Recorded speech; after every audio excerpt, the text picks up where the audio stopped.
ဆက်ကြော်ပါလားဆက်ကြော်လို့ပေါ်တော့ဒီနေ့မြန်မာလိုပဲပြောတော့မယ်ပေါ့နော်အဲ့ဒီမှာမျိုးဒီကိုကြောင့်မထည့်ပါနဲ့ဒ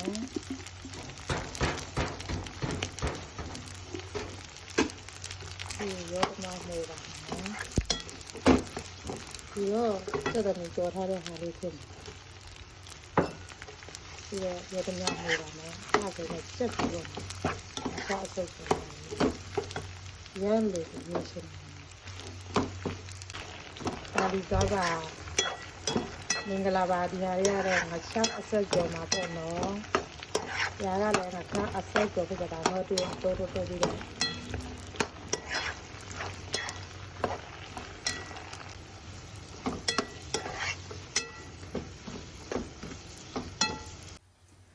ဒါတော့ငါချပ်အဆက်ကြော်လေးပေါ့နော်။